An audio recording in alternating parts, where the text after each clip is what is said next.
So this is the SUPboarder review for the Ryber 295. Definitely an entry-level paddleboard set at a fairly cheap price point. Really going to suit mid-weight paddlers to get them on the water for the first time. Specifications for this board, so it's 295 in inches, that translates at 9'8". The width of the board is 78 centimeters, which translates at 30 3/4 inches wide. It's 100 millimeters thick, or 4 inches thick. It weighs 8.4 kilograms, so it's a fairly lightweight baseboard, and it comes with a single slot box center fin and 2 mini side fins. And at the price point of £389, it comes with a pump, a camera mount, and a repair kit. The materials of the board, it's got an internal core of drop stitch, and it's got 2 layers of fused high density PVC, keeping the board nice and strong and nice and airtight. Now, about Ryber the company, they have been making paddleboards a couple years now, and 2 years ago we tested some of their first paddleboards that they brought onto the market. This year's paddleboards are very similar, good quality and very good value price points again, but they have widened the range to a few more boards. This board sort of sits at the sort of mid to lighter weight riders. This paddleboard will really suit 50 to 85, 90 kilograms weight of paddler, because it is a little bit thinner than other paddleboards on the market. 4 inches thick. Now, the thing about a 4-inch thick paddleboard, it gives you a bit more performance. It's slightly better in the waves because it's got a thinner rail shape than the sort of thicker 6-inch thick boards would be. This board comes with a recommended PSI rating of 18 to 20 PSI, so it is actually quite a high recommended rating of this board. When we put this board on our deflection test, which is where we put it on a gap of 1.5 meters apart, and we put a weight of 75 kilograms in the center, and then we measure how much the board bends or dropped. We pump the board up to 19 PSI, which is in the middle of the PSI range, and the board only dropped 19 millimeters. Now, for a 4-inch thick board of a cheaper price point, that's actually very, very good. So it's a fairly stiff board for the price and for the thickness. Now, bear in mind, when I mean the price, generally with more expensive boards, maybe if they've got stiffening rods or things on the board or extra materials down the center of the board, that does make them a lot stiffer, but then obviously that puts your price point up of the board altogether. So let's have a look at the outline, shape, and what it's going to be like to paddle on the water. Now, because it's 9'8" long and 30 3/4 inches wide, or 295 and 78 centimeters wide, it offers you quite a slender, sleek profile, and it's relatively long for its width. So what that's going to do is going to make the board relatively easy to paddle in a straight line and give you quite a lot of glide or tracking. That means that a mid-weight paddler will be able to paddle this in a straight line and have more movement forward through the water than if they were on a 32 wide board, which will be slower and a bit more sluggish to paddle. So that's really why it suits the mid-weight paddler. Real sweet spot for this paddling is probably up to about 80 kilograms. Really good for that weight paddler.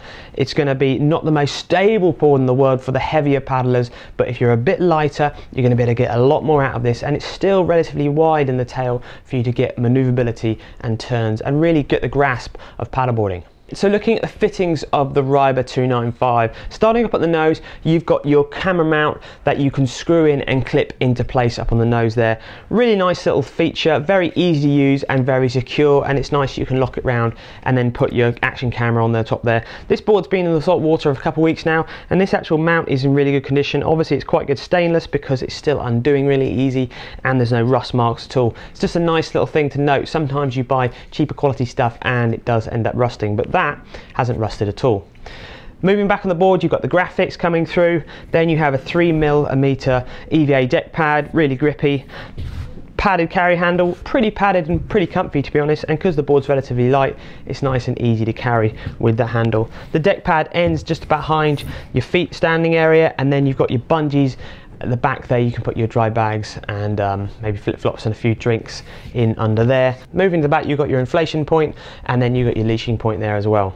So looking at the bottom of the board, you've got the classic Ryber splattered paint look effect with the graphics, and as I said in other board reviews, this board's been dragged at the beach and the graphics haven't worn off at all, so it's a really good sign. Looks pretty cool, and I do like the paint splatter look. It's pretty funky.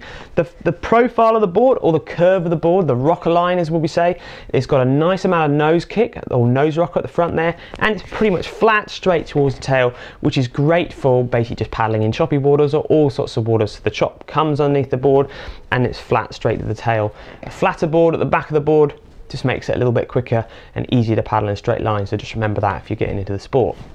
At the back of the board, you've got your two mini side fins, which are literally indestructible. And at the center here, this is where your slot box fits in. Slot box fin system, very well known in the industry. Most paddleboard inflatable companies have got this system or a US box system, which is a little bit more secure and a little bit more performance based. But this, for general paddling and getting into the sport, is absolutely fine.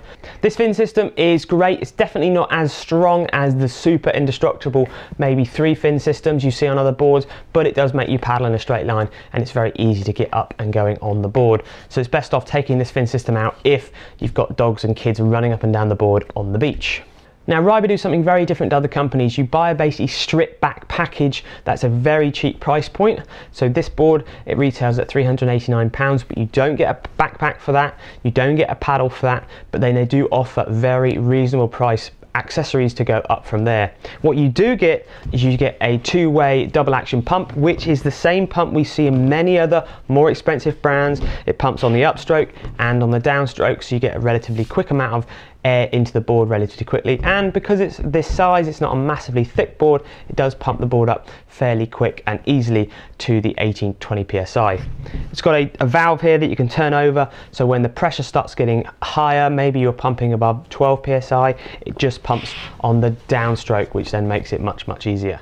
The nice thing about you just getting a pump and repair kit on the package is you can decide and choose how to build your package from there. You can decide on what quality of bag you want to get, and you can decide if you want to pay a little bit more and get a better paddle than a standard 3-piece aluminium that you get with most paddleboard kits.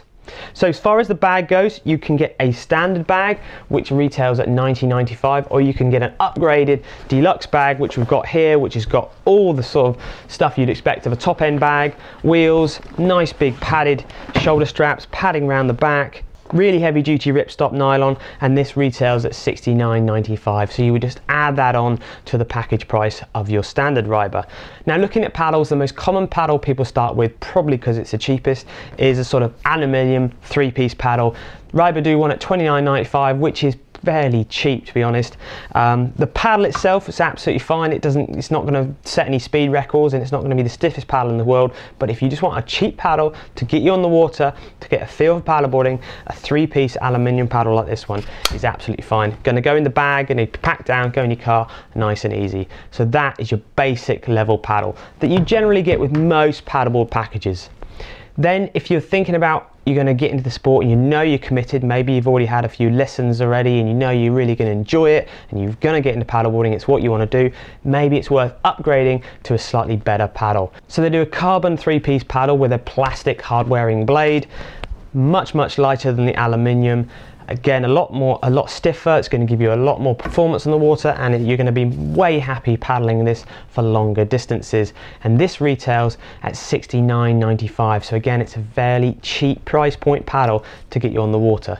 So it's a classic example of a lot of people, if they're already convinced that they're going to go paddleboarding, that's what they're going to do.